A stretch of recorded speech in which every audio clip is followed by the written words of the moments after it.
Everybody, Mikey Bananas from the Grown Man Record Night program here to enter a contest for our good buddy Chromium Dioxide Radio. Oh, Chromie D coming through with a contest. Kind of bittersweet because it's also a get well soon contest for old buddy Castillo over there. We hope Castillo's doing well and wanted to show some sleazy records. Local strip club closest to us. and a get well soon message. So I'll tell you what. Let me just go ahead and show you like real quick. This is what we're dealing with here at the closest strip club to the studio. Pardon the image quality. This is Google Street or whatever. It's called the Tiki Club or the Tiki Lounge, and the building is what's inside is exactly what you would think. This is I don't know if it's an all nude place or not. Maybe not. But I actually knew a guy that used to frequent here fairly often. And you may ask, what kind of stuff comes from places like this? Well, you get all the bullet wounds and C-sections your heart desires. You can get all of that at the Tiki Lounge in High Point. I can promise you of that. Yeah, that's pretty much what we're dealing with here. That's like on the way to get my groceries. Right across the street from a school. No, it's actually right across the street from the Boys and Girls Club where I grew up going. That's neither here nor there.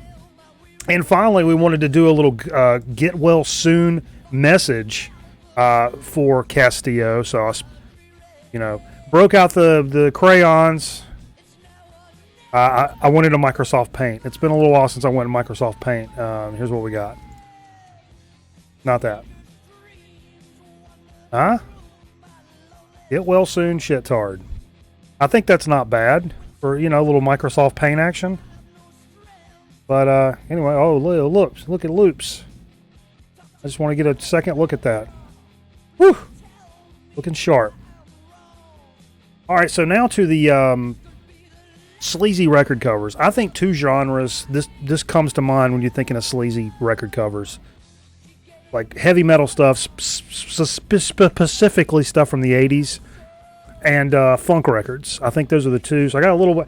I really don't have like the stuff like Chromie D would have, like the 80s metal stuff with the, chicks with big honkers holding swords and stuff like that. I don't have a lot of stuff like that. I thought I maybe would have, but in looking through, I just don't have those kind of records, honestly. I'm kind of looking for them, to be honest. But I started out with a Stone Cold classic when people think about this kind of stuff. I could have picked any of their records, honestly, but this is probably the best. Ohio Players, Honey. 75. Most people say their best album. It's right in the meat and potatoes of when they were really getting up and doing the real shit. And this model, actually, she was a Playboy centerfold. And, of course, the real meat and potatoes of this is the gatefold. Hello, come on. And legend has it, there's two legends about this. One, that this ruined this chick's skin so she could never model again. Not true. Also, that you can hear her scream on Love Roller Coaster because she was stabbed in the booth. Also not true. I don't know where all this came from, but that's... You gotta... And I love... Look at the cats over here, like, looking at her. Like... Look at their expressions. I love the dude in the front just like pointing. What's up? Another from the funk genre. Big shout out to the Boss Man. You old school record night cats know the Boss Man. My big hookup with hip hop and stuff. But when this joint plays, the Boss Man is in the house. That's we're talking about Bertha's Big Butt Boogie. But this is on Butt of Course from the Jimmy Castor bunch. Got some nip action right there. And he was all about the butt songs before butt songs were really a thing. This is a follow-up to Troglodyte was the big hit before this. And this kind of follows that same kind of story arc, we'll call it, in this album. But some good-ass funk, man. You guys have never messed around with Jimmy Castor bunch.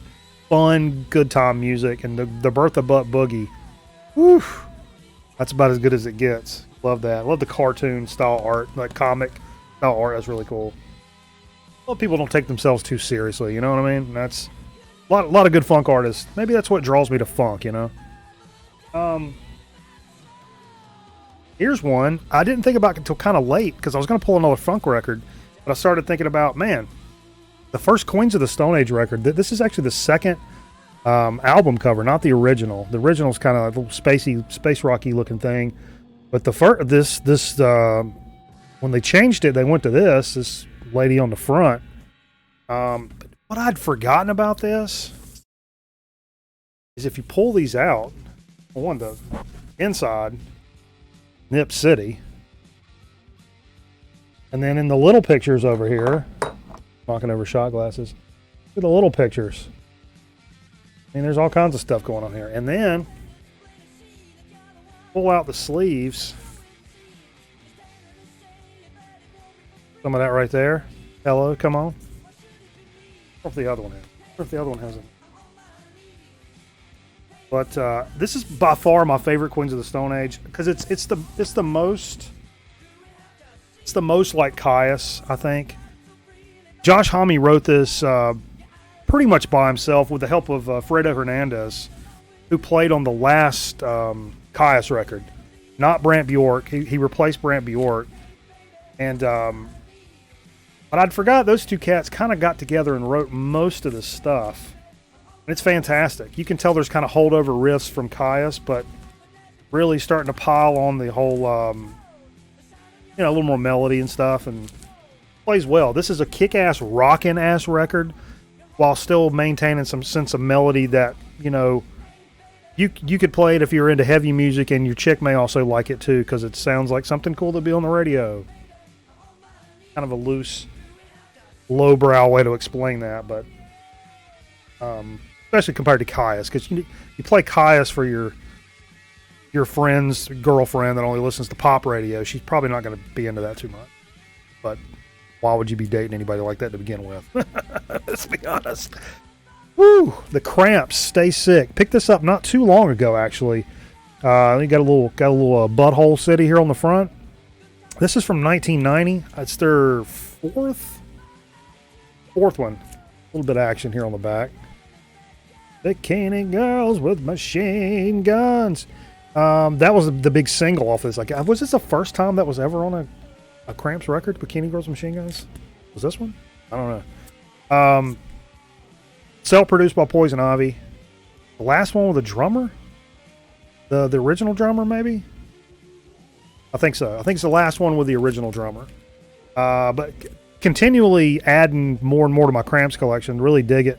And they always, if any band just oozes that sleazeball vibe, the Cramps kind of do that in a kind of a fun kind of way. Without going too far. Okay, maybe they go too far, but still. And finally, this is a band I picked up on sale from Rod and Easy several years ago. Swedish band. Swedish bands do the stoner doom thing probably better than anybody. I don't know what it is about Sweden, but they love it. This is Salem's Pot. I'm not even going to try to pronounce this. It's their first full-length album. You can see up there, Lernar Uttig Pig Pa Perine. I don't know. But you got a little action here on the cover here. A couple of chicks down there. You got Miss Spread Leg Susie up here, and on the back, Nip City with some grapes. I'd say that's kind of sleazy. Well, there we have it. That's my sleazy records, and the hopes that Castillo is going to get better. And I'm sure he will. I mean, his stuffing wasn't pulled all the way out, I'm thinking. So hopefully Castillo will get better soon, and we'll be seeing more of them. Thanks for the contest, Chromie D. Appreciate you, brother. The best channel on YouTube. Don't get it mistaken. Do not get it mistaken. The best channel on YouTube. And we'll see you guys next time.